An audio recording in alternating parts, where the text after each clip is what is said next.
다윗의 기도라는 제목으로 말씀을 나누기를 소망합니다. 사랑하는 성도 여러분, 우리는 오늘 금요기도회로 모였습니다. 제가 요즘 금요기도회는 우리 성경에 나타나는 인물들의 기도로 제가 찾아보면서 은혜를 나누고자 합니다. 오늘은 다윗입니다. 다윗. 지난주가 누구였죠?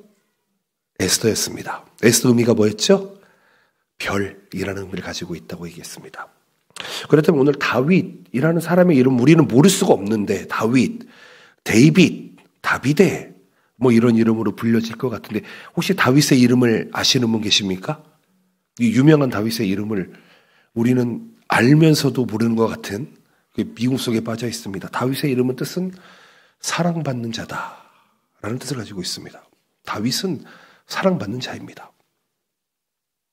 다윗은 단순히 이스라엘의 왕이었을 뿐만 아니라 하나님과의 친밀한 관계를 가졌던, 사랑받던 중요한 인물이었습니다. 우리는 다윗의 삶 속에서 하나님을 향한 믿음과 사랑, 그리고 하나님의 뜻을 구하는 자세를 오늘 말씀을 통해서 한번 배워보았으면 좋겠습니다. 다윗은요, 전쟁터에서나 왕궁에서나 언제나 하나님을 의지하는 사람이었습니다. 그리고 그분을 따르려고 작정한 사람이었습니다. 다윗이 어떻게 하나님과 깊은 관계를 맺게 되었는지, 어떤 기도를 하면서 살았는지, 그리고 그 다윗의 기도가 그의 삶에 어떠한 영향을 미쳤는지를 제가 몇 가지 다윗의 일생을 통해서, 성경 구절을 통해서 말씀을 나누었으면 좋겠습니다. 다윗의 신앙을 통해 기도가 얼마나 중요한지 다시 한번 깨닫게 됩니다. 다윗의 기도는 단순히 요청이라는 것을 넘어서 하나님과의 깊은 교제를 나누고 하나님을 영화롭게 하는 기도가 되었다는 것입니다. 다윗은 단순히 의무적으로 기도하지 않았습니다. 형식적으로 기도하지 않았습니다. 하나님과 깊은 대화를 나눴고 그 대화를 통해 다윗은 하나님을 더 깊이 알게 되었다. 이렇게 이야기합니다. 즉, 다윗은 이 기도를 통해서 신앙이 점점 더 견고해졌습니다. 오늘 이 시간 다윗의 기도를 통해서 하나님과의 깊은 교제를 경험할 수 있으시기를 예수님의 이름으로 축복드립니다. 우리의 신앙의 여정, 여러분 기도를 통해서만 새로워질 수 있습니다. 기도의 능력을 경험하시고요. 오늘 그런 놀라운 성령 하나님의 불과 바람의 은혜가 여러분들에게 충만하시기를 예수님의 이름으로 축복드립니다. 아멘. 첫 번째로 다윗은 이렇게 기도했습니다. 어떻게 해요? 진심으로. 다윗은 하나님을 진심으로 사랑하는 마음을 가졌습니다. 다윗이 하나님을 사랑하는 마음은 그의 삶의 모든 부분에 영향을 미쳤고 이것은 그의 기도에서 드러납니다. 다윗의 이름이 뭐라고요? 사랑받는 자라고요. 사랑받는 자가 사랑하는 분이 누구라고요? 하나님이라고요. 다윗은 하나님을 자신이 가장 사랑하는 최고의 사랑으로 삼았습니다. 그의 삶의 중심에는 하나님이 있었습니다. 시편 18편 1절 2절에 이렇게 되어 있습니다. 한번 들어보시기 바랍니다. 나의 힘이신 여호와여, 내가 주를 사랑합니다. 여호와는 나의 반석이시고 나의 요새시고 나를 건지시는 이시고 나의 하나님이시오. 내가 그 안에 피할 나의 바위시오, 나의 방패시오, 나의 구원의 뿌리시오, 나의 산성이십니다. 이렇게 고백을 합니다. 여러분, 다윗은 지금 하나님을 어떻게 고백하고 있습니까? 나를 지켜주시는 분이십니다. 고백합니다. 뭐라고 이야기합니까? 반석입니다. 요새입니다. 그러면서 하나님에 대한 다윗의 사랑을 고백하고 있습니다. 반석이라는 단어, 단단해서 변하지 않는 바위처럼 하나님은 변함없이 믿을 수 있는 존재다. 그리고 요새다. 적의 공격을 막아주는 강한 성벽처럼 하나님이 우리의 방패가 되신다. 그 하나님을 진심으로 사랑했습니다. 다윗은 자신의 삶에서 하나님만을 의지했고 하나님만이 진정한 구원자이심을 깨달았습니다. 다윗은 하나님을 단순히 우리를 구원하신 분 혹은 필요할 때만 찾는 존재로 보지 않았다는 것입니다. 하나님은 다윗의 삶의 모든 순간에 함께 동행하셨고 사랑으로 어려운 상황 속에서도 흔들리지 않고 하나님께 나아갈 수 있게 인도해 주셨습니다. 사랑하는 성도 여러분, 진심으로 누군가를 사랑해 본 적 있으십니까? 아니면 사랑하고 계십니까? 제가 좀 이런 얘기 많이 하는데 여러분 혹시 심장이 두근거리십니까? 심장이 두근거리십니까? 그런 사랑 누구나 해보잖아요. 근데 저는 하나님께만은 계속 두근거리셨으면 좋겠습니다. 계속 두근거리셨으면 좋겠습니다. 매일이 새로웠으면 좋겠습니다. 제가 이런 얘기 정말 많이 합니다. 10년이 지났는데도 심장이 두근거리면 그건 심장병이다. 그렇죠. 지금도 저는 저희 아내를 너무 사랑합니다. 그런데 지금 막 심장이 두근거리거나 그러진 않거든요. 그런데 하나님을 생각할 때에 우리 안에 감동과 감격이 있느냐? 이거 좀 다른 것인 것 같습니다. 다윗의 기도는 하나님에 대한 이 진정성이 있었습니다. 진심으로 하나님을 사랑하십니까? 아멘이십니까? 진심으로 하나님을 사랑하십니까? 그러면 오늘 우리의 기도가 변해야 될 줄로 믿습니다. 여러분, 사람 의식하지 마시고요. 하나님만 바라보셨으면 좋겠습니다. 우리가 의지할 분은 하나님입니다. 여기 우리 중학생들도 있네요. 감사합니다. 여러분, 하나님만 바라보세요. 사람은 신뢰나 신앙의 대상이 아닙니다. 우리는 하나님만 바라보고 전심으로 진심으로 사랑할 수 있어야 됩니다. 여러분, 이게 인생의 키입니다. 키. 하나님을 진심으로 사랑할 줄 아는 자가 여러분 인생을 성공하는 줄로 믿습니다. 사랑하는 마음으로 다윗은 기도했습니다. 단순히 요청만 하지 않았습니다. 하나님과 친밀한 대화로 이야기합니다. 시편 42편 1절 2절에 이렇게 이야기합니다. 하나님이여, 사슴이 시냇물을 찾기에 갈급함같이 내 영혼이 주를 찾기에 갈급합니다. 내 영혼이 하나님 곧 살아계신 하나님을 갈망하나니 내가 어느 때에 나아가서 하나님의 얼굴을 뵙겠습니까? 다윗은 뭐라고 이야기합니까? 하나님 목마릅니다. 이렇게 이야기합니다. 여러분, 여기서 목마르다라고 하는 것은 갈증이 있는 상태이겠지만 그것은 이런 물리적인 갈증뿐만 아니라 육체적인 갈증뿐만 아니라 내 영혼이 갈급합니다 라는 것입니다. 여러분, 이 목마르다라는 이 표현 속에는 어떤 의미가 들어있겠습니까? 하나님, 죽을 것 같습니다. 살 수가 없습니다. 하나님이 아니면 안 됩니다. 그런 갈망의 마음이 들어있다는 것입니다. 다윗은 이와 같은 진심으로 하나님께 나아갔습니다. 다윗의 기도는 의무적인 기도가 아니라 진정한 사랑에서 나온 기도였다. 진심으로 기도해 보시기 바랍니다. 나의 필요나 나의 유익만 구하지 말고 하나님의 뜻이 무엇인지 전심으로 구해 보시기를 바랍니다. 하나님과의 관계의 중요한 기도는요, 우리의 마음속 깊은 곳에서 나오는 것입니다. 사람이랑 대화할 때 보면은 참 속 얘기를 얘기할 수 있는 사람이 그렇게 많지는 않은 것 같습니다. 속에 있는 것까지 다 꺼내가지고 얘기할 수 있는 사람이 있으면 얼마나 좋겠습니까? 그래, 사람에게는 때로는 이것저것 가리고 어떤 때는 숨기기도 하고 뭐 그럴 수도 있겠지만은 여러분, 그게 하나님께 그렇게 하면 안 됩니다. 하나님께는 여러분의 마음속에 있는 깊이 있는 모든 것을 보여드려야 하는 줄로 믿습니다. 하나님은 다 알고 계시는 분이십니다. 하나님께 숨길 수 있는 것은 아무것도 없습니다. 다윗은 하나님을 사랑하는 마음으로 기도했습니다. 그분과의 관계가 더욱 깊어졌고요. 그 사랑은 다윗의 신앙을 매일매일 새롭게 하는 원동력이 되었습니다. 여러분, 하나님의 변함없는 사랑과 기도 응답을 경험하고 싶으십니까? 진심으로 하십시오. 진심으로 하십시오. 이 진심만이 하나님께 올려드리는 놀라운 기도의, 여러분, 이 놀라운 기도의 모습이 된다는 것입니다. 진심으로 기도합시다. 전심으로 사랑합시다. 그 마음으로 주님께 나아갑시다. 두 번째로 생각해 볼 수 있는 것은 믿음으로입니다. 당연하지요. 하나님께 기도할 때는 당연히 믿음으로 기도해야 됩니다. 다윗이 하나님을 믿는 신뢰, 그것은 다윗의 삶을 이끄는 원동력이었습니다. 다윗은 삶을 보면은요, 목동 생활을 많이 했고요. 어렸을 때에. 그리고 나서부터, 어른이 되고 나서부터는 대부분 어디에 있었는지 아십니까? 전쟁터에 있었습니다. 전쟁터에. 사무엘상 17절 45절 말씀에 다윗은요, 골리앗과 맞서 싸우기 전에 이렇게 이야기합니다. 다윗이 블레셋 사람에게 이르되 너는 칼과 창과 단창으로 내게 나아오거니와 나는 만군의 여호와의 이름 곧 네가 모욕하는 이스라엘의 군대의 하나님의 이름으로 너에게 나아간다. 다 알고 계시는 구절이시죠? 다윗은요, 자신이 싸우는 이유가 그리고 자신이 돕는 존재가 누구인지를 정확하게 알고 있었습니다. 하나님에 대한 믿음을 근거로 다윗은 지금 골리앗과 싸우러 나아갑니다. 믿음은 그에게 하나님의 능력을 의지하는 힘을 주게 되었습니다.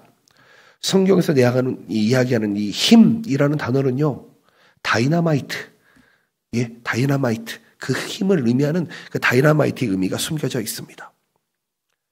다윗이 고백합니다. 만군의 여호와, 나는 만군의 여호와의 이름으로 너에게 나아간다. 그 믿음을 가졌습니다. 이것을 여호와 체바오트, 히브리어로 이렇게 이야기하는데 여러분 이 단어를 좀 기억해 보셨으면 좋겠습니다. 여호와 체바오트, 만군의 여호와. 여기에서 말하는 군은 군대입니다. 군대. 모든 군대의 왕이시다 라고 이야기합니다. 하나님 모든 군대와 우주를 다스리는 주권자. 다윗은 하나님이 이 세상의 모든 것을 위해 군림하는 절대적인 존재라는 의미를, 믿음을 가지고 있었습니다. 여러분이 믿는 하나님은 어느 정도의 힘을 가지고 있는 분이십니까? 저는요, 우리 하나님은 정말 멋지신 분이라고 생각합니다. 이 우주보다 더 크신 분이라고 저는 믿고 나아가고 있습니다. 제가 매번 말씀드리지만 여러분 우주에 한번 관심 한번 가져보십시오. 우리가 얼마나 작고 얼마나 정말 눈에 보이지 않을 정도의 존재인지를 좀 깨달아 보아야 됩니다. 하나님은 어마어마한 분이십니다. 다윗이 보여준 믿음은 단순히 상황에 맞는 기도 요청뿐만이 아니었습니다. 다윗은 하나님이 항상 만군의 여호와가 함께 하신다. 어떠한 상황 속에서도 하나님이 내 편이시다. 내 옆에 서 계실 것이다 라고 믿었습니다. 여러분 그런 믿음이 있으십니까? 여러분이 어느 곳에 홀로 있다 할지라도 하나님이 내 편이시다. 아니요, 내가 하나님 편이다. 여러분 이 믿음으로 나갈 수 있으시기를 예수님의 이름으로 축복드립니다. 여러분 외로울 때가 있습니다. 외로울 때가 반드시 있습니다.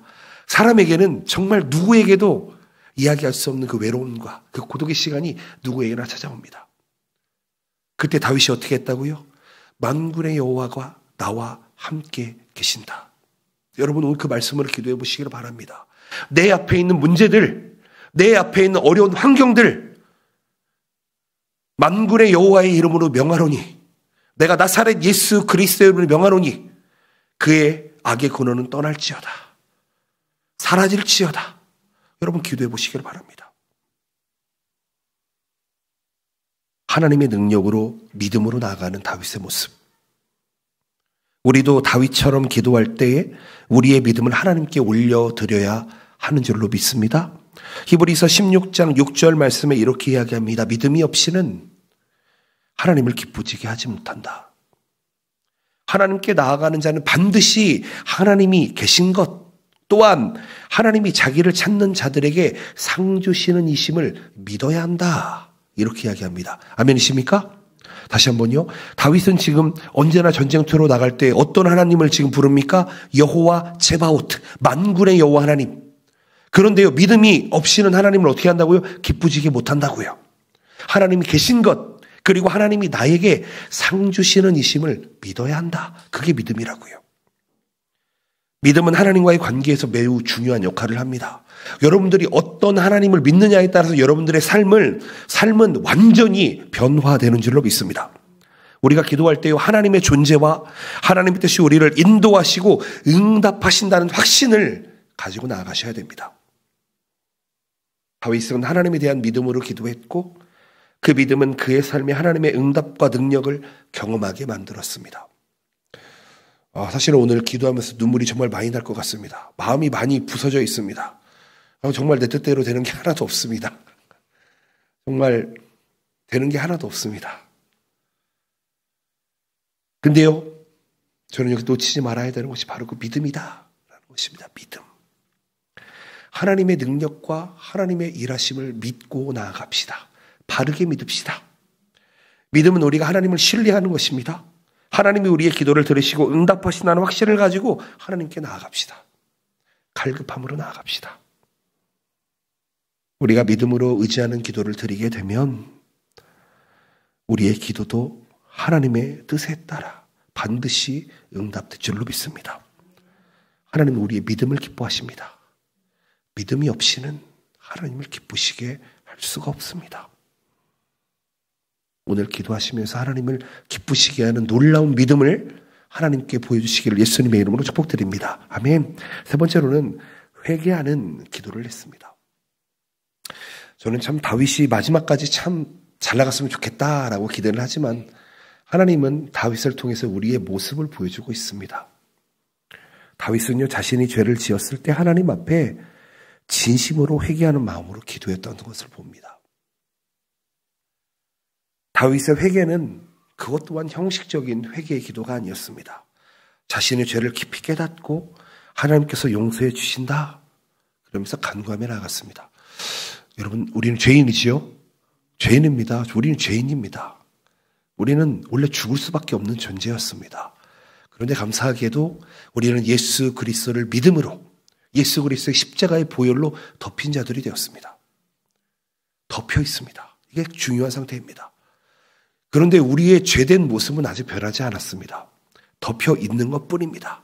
그래서 아직도 우리는 신앙생활을 하면서도 과거의 내 모습, 죄된 내 모습이 드러날 때가 있습니다. 사무엘하 12장 13절에서 다윗은요, 선지자 나단에게 이렇게 고백을 합니다. 다윗이 나단에게 이르되 내가 여호와께 죄를 범하였노라 하매 나단이 다윗에게 말하되 여호와께서도 당신의 죄를 사하셨나니 당신이 죽지 아니하려니와. 무엇입니까? 하나님 앞에 직접 우리의 죄를 고백했다는 것입니다. 하나님 앞에 우리의 잘못을 인정합니다. 참 인생을 살면서 참 많은 사람들과 관계를 하면서 보게 되는데요. 때로는 어떤 사람에게 이런 특징이 나타나는 것을 봅니다. 아, 잘못했다라는 얘기를 입에서 들어본 적이 없는 사람들이 있습니다. 때로는. 왜냐하면요, 변명을 많이 하는 사람들이 정말 많습니다. 내가 잘못한 것을 고백하고 자백하는 게 습관이 안 돼 있는 사람들이 참 많이 있습니다. 여러분, 근데요, 그게 우리의 믿음에는 너무나 큰 장애가 된다는 것을 기억해야 됩니다. 고백하는 게 얼마나 중요한 것이 아십니까? 하나님을 영접하는 것이지만 우리는 그것을 고백함으로 우리는 구원받게 되어 있습니다. 죄를 범하였다 이렇게 이야기합니다. 히브리어로 하타라는 단어를 사용합니다. 하나님의 뜻을 어기고 하나님의 길을 벗어난 행동을 의미를 합니다. 하타라는 단어의 원래의 의미는요, 관역이 있는데 거기에 화살을 쐈는데 관역을 맞추지 못하고 넘어가거나 미치지 못하는 경우를 의미합니다. 즉 관역에 맞지 않는 상태는 무조건 다 하타라는 의미라는 것입니다. 즉 다윗은 자신의 죄를 분명히 인식하고 하나님 앞에 진지하게 고백하고 그 죄를 회개하였습니다. 하나님은 다윗의 회개를 듣고 받아주셨다는 것이지요. 다윗은 자신의 죄가 얼마나 하나님을 슬프게 했는지 깨닫고 하나님 앞에서 자신을 정직하게 드러내었습니다. 저도 죄인입니다. 하나님 앞에 매일매일 자백하며 나아갑니다. 고백하며 나아갑니다. 시편 51편에 이렇게 이야기합니다. 하나님이여, 내 속에 정한 마음을 창조하시고 내 안에 정직한 영을 새롭게 하소서. 나를 주 앞에서 쫓아내지 마시며 주의 성령을 내게서 거두지 마소서. 주의 구원의 즐거움을 내게 회복시키시고 자원하는 심령을 주사 나를 붙들어 주소서. 아멘. 정직한 마음, 이렇게 이야기합니다. 새벽기도 때 제가 레브라는 단어를 이야기했습니다. 어떤 단어였습니까? 마음이라는 단어입니다. 레브는 그런데 심장이라는 단어라고 제가 말씀드렸죠. 정직한 마음, 정직한 심장, 순수하고 거짓 없는 마음을 주시옵소서. 여러분, 오늘 이렇게 기도해 봅시다. 정결한 우리 되게 하여 주시옵소서. 거룩한 우리 되게 하여 주시옵소서. 다윗은 하나님 앞에 전심으로 회개하며 자신의 마음과 영혼이 하나님 앞에 깨끗하게 되기를 간구했습니다. 여러분, 우리 안에 있는 과거의 모습은 여러분 내어버립시다.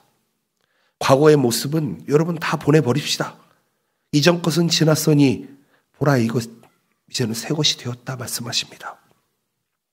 우리가 기도할 때에 진실한 회개를 통해서 하나님과의 관계를 회복할 수 있는 줄로 믿습니다. 우리도 다윗처럼 진실하게 회개하며 나아갑시다. 하나님께서 주시는 용서를 구하며 나아갑시다. 하나님이 용서해 주시는데요, 사람이 용서하지 않을 리가 없습니다.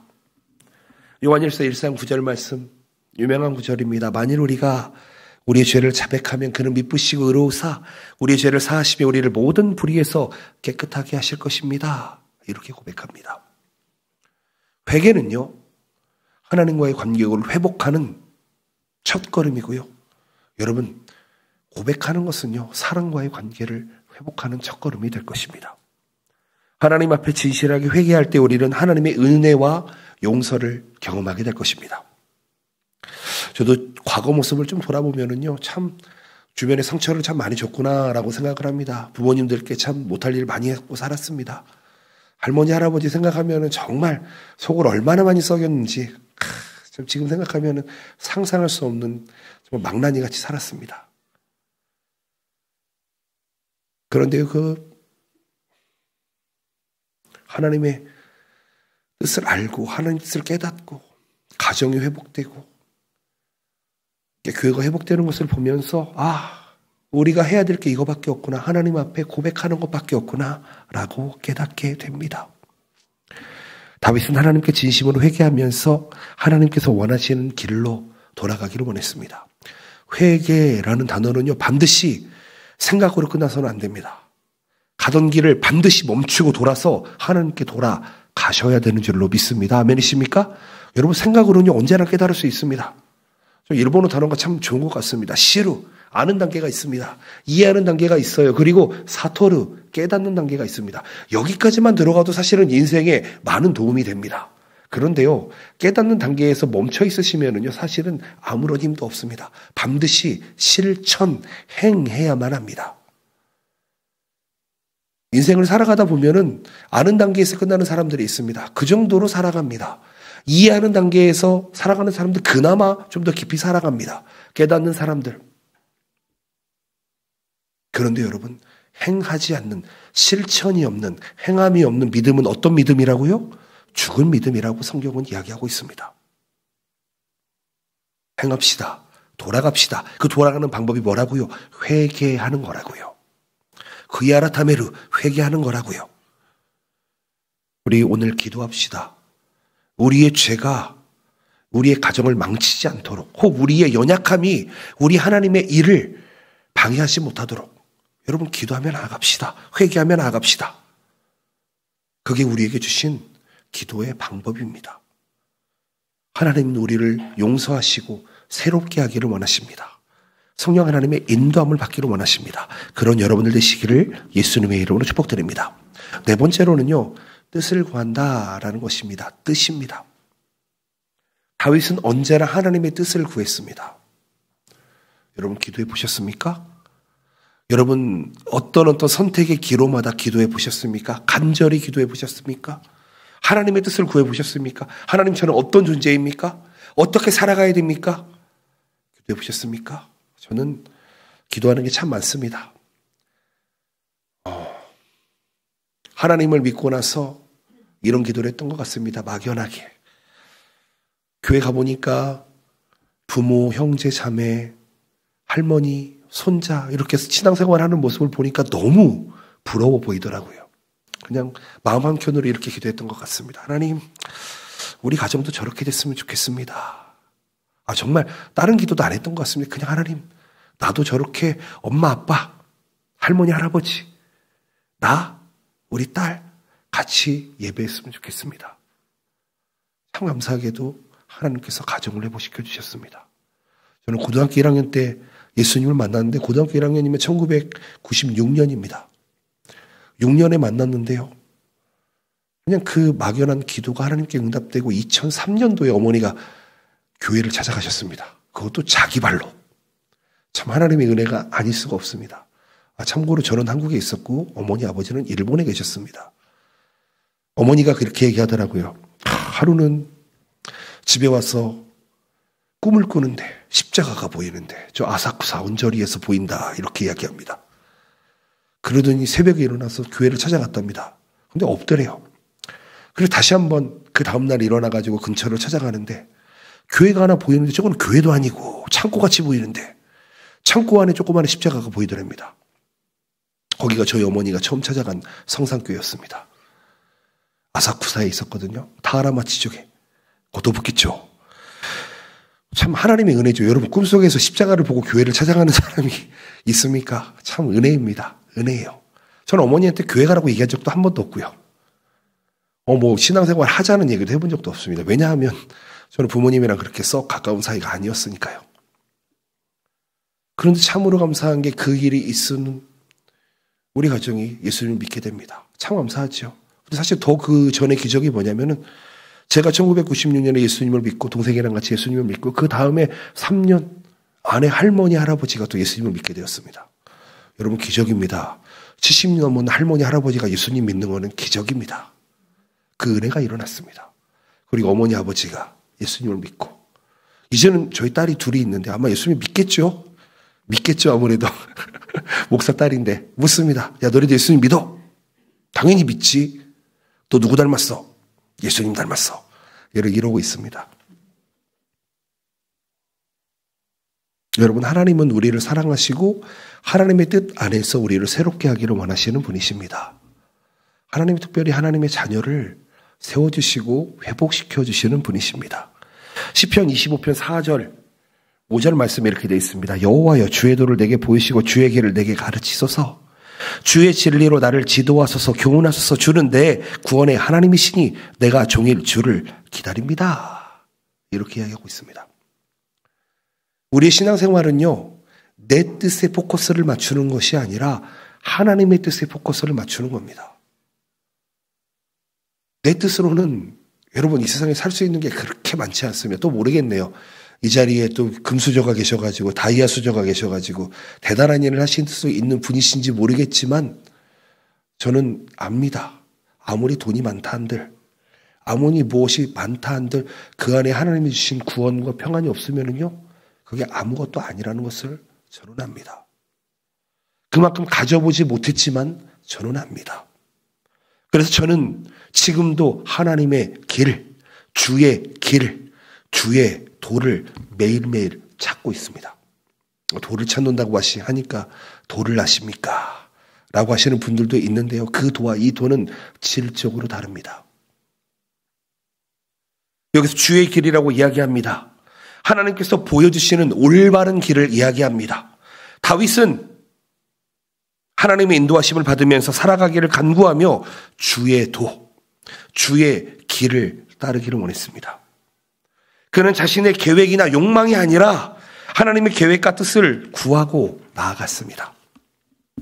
다윗은 하나님께서 그에게 가르쳐 주시기를 원했고 하나님의 진리를 통해 올바른 삶을 살기를 원했습니다. 신앙생활을 하다 보면은요 이런 경우가 많습니다. 그냥 무심코 지나쳤는데 그때 하나님이 나를 이렇게 인도해 주셨구나. 참 우리가 참 하나님의 뜻을 지금 이 현 시간에 분별할 수 있으면 얼마나 좋을까요, 여러분? 얼마나 좋을까요? 하나님 왼쪽으로 갈까요? 오른쪽으로 갈까요? 그래 왼쪽으로 가라. 왼쪽으로 가고. 하나님 앞으로 갈까요? 뒤로 갈까요? 뒤로 가라. 뒤로 가고. 여러분 인생 그러십니까? 기도하면 왼쪽 오른쪽 앞 뒤로 가라고 말씀하십니까? 그렇죠. 하나님 말씀하시는 분도 있을 것 같습니다. 직통으로 들으시는 분도 계실지 모르겠지만 여러분 하나님은 그렇게 인도하지 않으십니다. 하나님은 말씀으로 인도하십니다. 진리는 무엇입니까? 변하지 않는 것이 진리입니다. 진리는 우리를 생명의 길로 인도해 주십니다. 오직 진리만이 생명의 길을 얻을 수가 있습니다.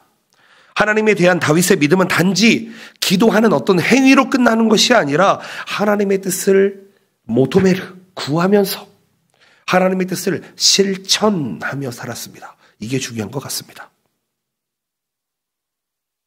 저는 일본에 살고 있습니다. 일본에 온 지 17년이 지났습니다. 어떤 느낌이냐면 저는 바라는 게 너무나 많습니다. 하나님, 우리 교회에 있는 모든 아이들이 하나님을 따르는 사역자가 되게 도와주시옵소서. 오해하지 마십시오. 목사가 되라는 이야기가 아닙니다. 하나님의 일을 한다는 게 목사만 하는 것이 아니기 때문입니다. 목사도 할 수 있고 전도사도 할 수 있고 선교사도 할 수 있고 때로는 평신도 리더도 할 수 있고 여러분 성도로서도 할 수 있고 제자로서도 할 수 있고 우리는 모두가 다 하나님이 사용하시는 하나님의 도구가 되어야 한다는 것입니다. 내 뜻을 이루는 도구가 아니라 하나님의 뜻을 이루는 도구가 되어야 됩니다. 여러분 도구라는 단어가요.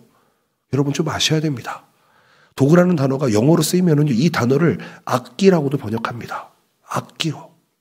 하나님이 사용하시는 악기가 되시라고요. 하나님이 사용하시는 좋은 소리를 내는 복음을 드러내는 악기가 되시기를 예수님의 이름으로 축복드립니다. 우리가 기도할 때 하나님께서 주시는 진리 그리고 담대함으로 기도해 보시길 바랍니다. 하나님은 무엇이든지 할 수 있는 분이십니다. 내 마음이 연약할 때, 내 마음이 답답할 때 하나님은 역사하시는 분이십니다. 그리고 또 하나님은 원하는 길인지 다윗은요 자신의 길이 하나님께서 원하는 길인지 확신하고자 했습니다. 그래서 지속적으로 하나님께 구하는 것이 있었습니다. 그게 무엇이냐면요 인도와 지혜입니다. 지혜. 여러분 내 길이 하나님의 길인지 아니면 내 뜻을 따라가는 삶인지 한번 분별해 보시기 위해서는 여러분 기도하셔야 됩니다. 기도하셔야 돼요. 인도를 지혜를 구하시기를 바랍니다. 잠언 3편 3장 5절 6절 말씀. 우리가 기도할 때 하나님의 뜻을 구하는 방법을 이렇게 이야기합니다. 너는 마음을 다하고 여호와를 신뢰해라. 너의 명철을 의지하지 말아라. 너는 범사에 하나님을 인정하라. 그리하면 너의 길을 지도하신다. 여러분 이게 하나님이 우리에게 말씀하시는 것입니다.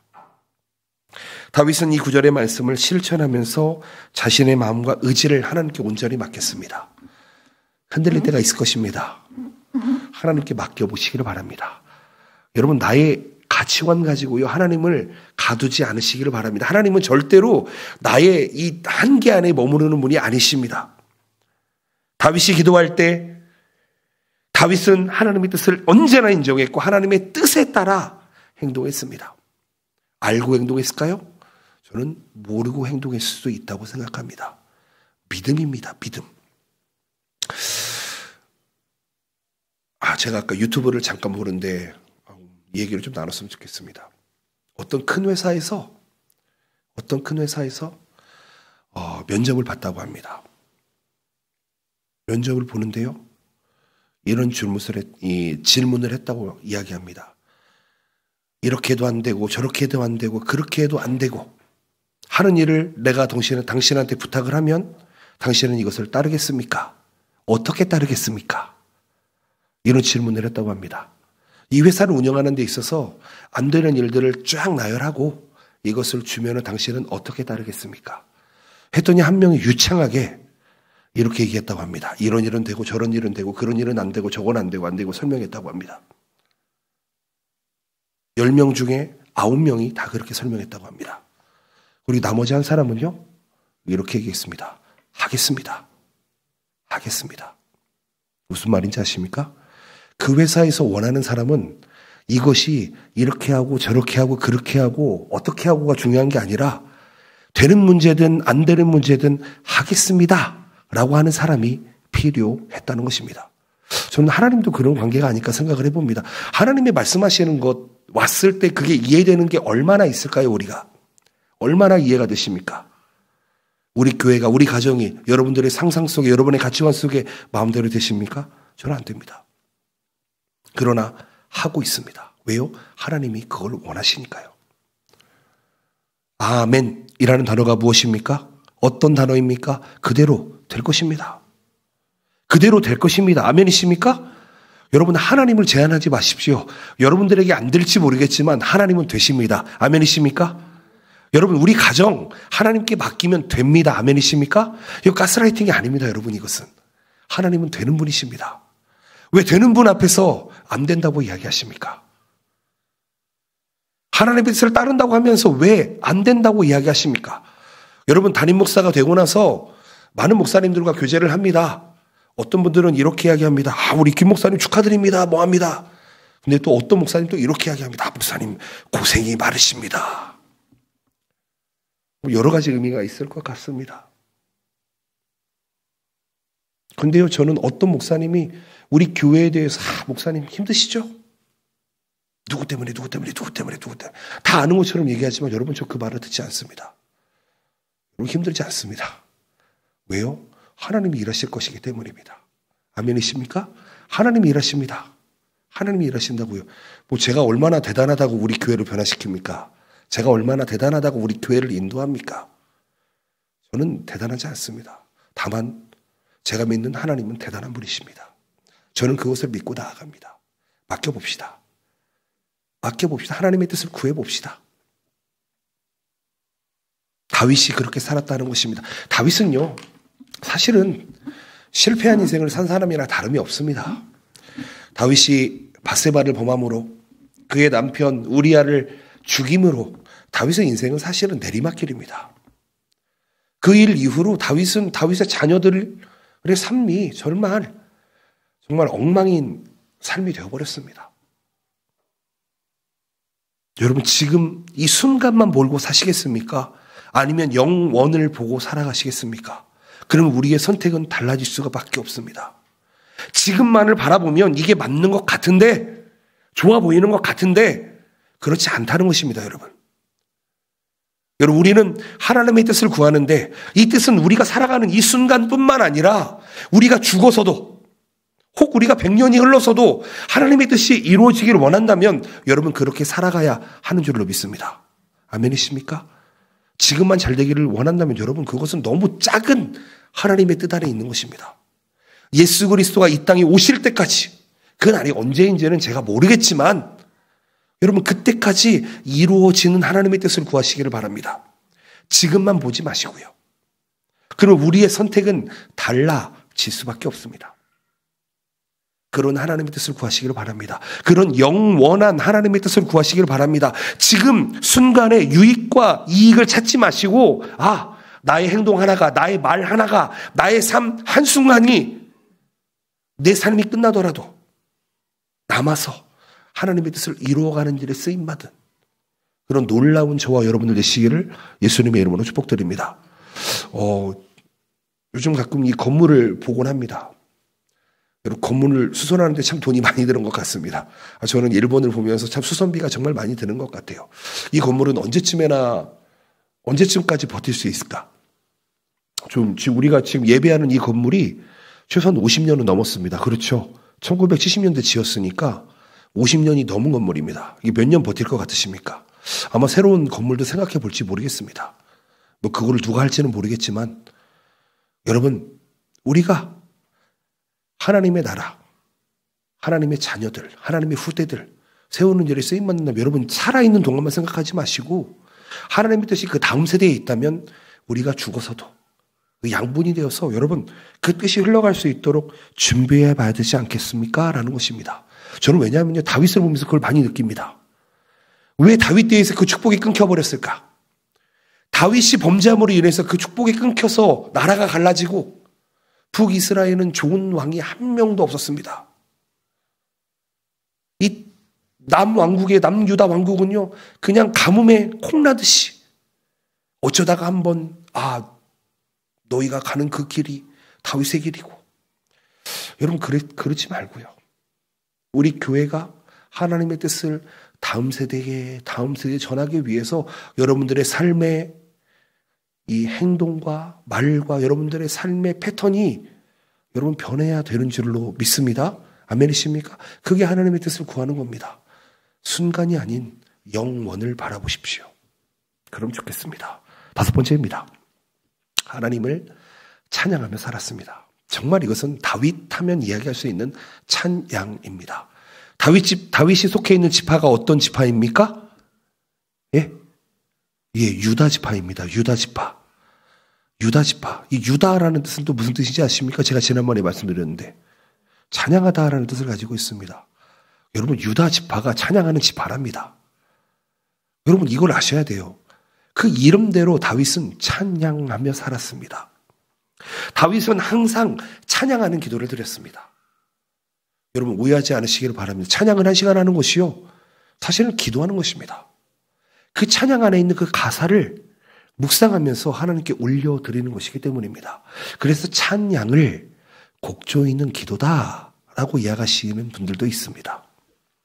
다윗은 하나님께서 자신에게 주신 은혜와 사랑을 기억하면서 유다 지파, 찬양하는 지파의 한 사람으로서, 사랑받는 자라는 이름을 가진 한 사람으로서 받는 사랑을 하나님을 찬양하는 일에 사용했다는 것입니다.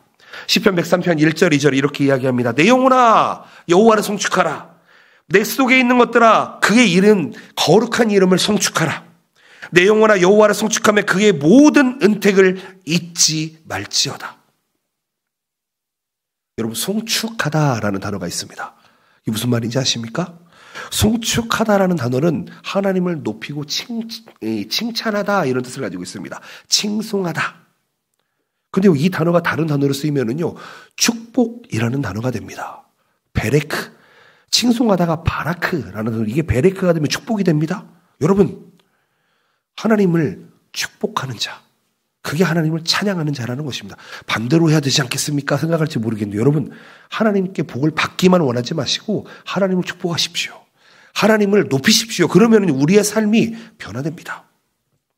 다윗은 자신의 마음 깊은 곳 하나님을 찬양하고 높이고 하나님의 은혜를 기억하는 마음을 기도로서 표현했습니다. 시편에 보면은요, 다윗의 시가 얼마나 많은지요. 하나님을 찬양하는 일에 쓰임 받았다고요. 찬양은 단순한 노래가 아닙니다. 하나님께 대한 깊은 경배 그리고 감사의 표현이 찬양이라는 것입니다. 저는 찬양이라는 단어를 이렇게 정의하고 있습니다. 하나님을 높이는 것, 그리고 나를 낮추는 것. 이게 찬양입니다. 여러분, 그런 오늘 우리의 찬양의 자세로 하나님을 높여드렸으면 좋겠습니다. 하나님을 축복하십시오. 하나님을 송축하십시오. 하나님을 칭송하십시오. 또한 하나님을 찬양하는 기도는 감사로 이어지게 됩니다. 하나님께서 하신 일에 대한 감사로 이어지게 된다는 것입니다. 하나님이 구원자이십니다. 하나님은 사랑이십니다. 하나님은 자비이십니다. 하나님은 긍휼의 하나님이십니다. 시편 145편 8절 9절 여호와는 은혜로우십니다. 여호와는 긍휼이 많으십니다. 여호와는 노하기를 더디하시며 인자하심이 크신 분이십니다. 여호와께서는 모든 것을 선대하십니다. 그리고 그 지으신 모든 것에 긍휼을 베푸시는 분이십니다. 여기서 은혜라는 단어가 나오죠. 은혜가 뭐죠? 선물이잖아요. 선물인데요, 이 은혜라는 단어가 헤세드라는 히브리어 단어로 사용이 됩니다. 그런데 헤세드의 원래 의미가 무엇인지 아십니까? 하나님의 불변하는 사랑이다라는 것입니다. 우리가 은혜를 받았다는 것은 하나님의 변하지 않는 사랑을 받았다는 것을 의미합니다. 하나님은 결코 변하지 않으시고 오늘 이 밤에 우리 가운데 역사하시며 우리의 찬양을 받아주시고 우리의 예배를 받아주시고 우리의 기도에 귀를 기울여 주시는 분이신 줄로 믿습니다. 하나님은 자비하신 분이시고 하나님은 긍휼이 많은 분이시고 하나님은 선하신 분이시고 하나님은 우리의 모든 것을 아시는 분이십니다. 하나님을 찬양할 때 하나님의 속성과 성품을 묵상해 보시기를 바랍니다. 저는 사실은요, 하나님의 이름을 계속 머릿속에 이렇게 묵상을 하면은요, 눈물이 나옵니다. 여호와 이레. 아, 그렇죠. 하나님. 내 인생에 하나님께서는 여호와 이레로 일하셨지요. 여호와 니시. 그렇죠. 하나님. 하나님 내 인생에 니시로 일하셨어요. 여호와 샬롬. 여호와 치드케르. 여호와 삼마. 여호와 제바오트. 여호와 라파. 여러분은 어떤 하나님을 경험하셨습니까? 하나님의 속성과 하나님의 그 성품을 찬양하시기를 축복드립니다. 하나님을 많이 경험하면 경험할수록요, 여러분 우리의 찬양은 풍성해지는 줄로 믿습니다. 반드시 찬양은요, 감사와 연결이 되어야 합니다. 내 삶에 감사하며 하나님께 나아갈 수 있어야 합니다. 시편 34편 1절 말씀. 내가 여호와를 항상 송축하며 내 입술로 항상 주를 찬양하리이다. 여기서 말하는 항상은 끊임없이입니다. 끊임없이. 다윗은 하나님을 찬양하는데 그 삶을 매일, 매 순간 끊임없이 라고 이야기합니다. 그렇게 뭐 하라고요? 기도하시라고요. 여러분, 우리는 하루 종일 기도할 수 있습니다. 왜요? 찬양으로 기도하면 되니까요. 그렇죠? 매 순간 기도할 수 있습니다. 왜요? 찬양하면서 기도하면 되니까요. 여러분, 이것처럼 좋은 게 어디 있습니까? 내가 부르지 않아도 좋습니다. 찬양을 틀어놓고요, 그 삶의 가사를 묵상해 보시기를 축복드립니다.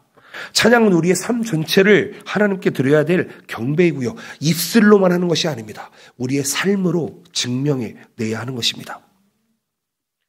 다윗은 하나님을 찬양하며 하나님의 은혜와 능력을 경험했습니다. 그리고 그 경험을 통해서 다윗은 더욱더 단단해지고 하나님의 뜻을 분별하는 놀라운 사람이 되었다는 것입니다. 그리고 찬양하며 나갈 때 우리 가운데 평안이 함께 하십니다. 답답한 문제 있으시죠? 기도합시다. 평안을 구하며 나아갑시다. 평안이 우리 안에 있으면은요, 우리의 삶은 놀랍게 변화될 것입니다. 말씀을 정리합니다.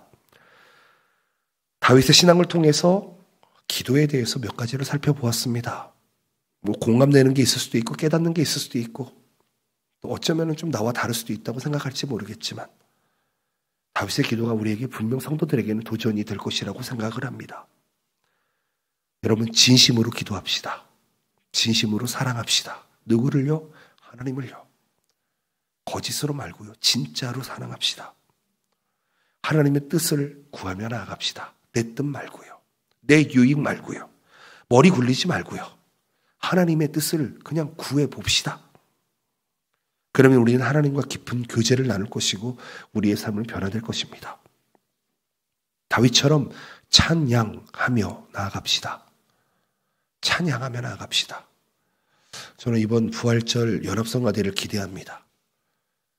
여러분 꼭 참여해 보시기를 바랍니다. 아주 놀라운 하나님의 승리의 부활의 은혜가 우리에게 넘치는 줄로 믿습니다. 여러분, 하나님 앞에 솔직합시다. 회개하며 나아갑시다. 하나님은 솔직한 사람을 사용하십니다. 내 안에 거리끼는 마음이 있으면 여러분 고백해 봅시다. 오해를 풀어봅시다. 하나님 앞에 거룩하고 성실하고 정결하게 나아갑시다.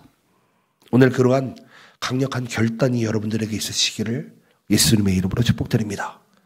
기도하는 것은요, 여러분 훈련입니다. 훈련입니다. 저는 군대를 전역했는데요, 군대에서 훈련한 순간순간이 아직도 몸에 배어 있습니다. 2년을 했더니 그게 몸에서 잊혀지지가 않더라고요. 여러분, 기도 훈련 한번 해봅시다. 금요 기도를 통해서 하나님을 깊게 만나봅시다. 하나님의 인도하심과 성령 하나님이 놀랍게 역사하시는 귀한 자리로 하나님이 일하시기를 기대하며 나아가 봅시다.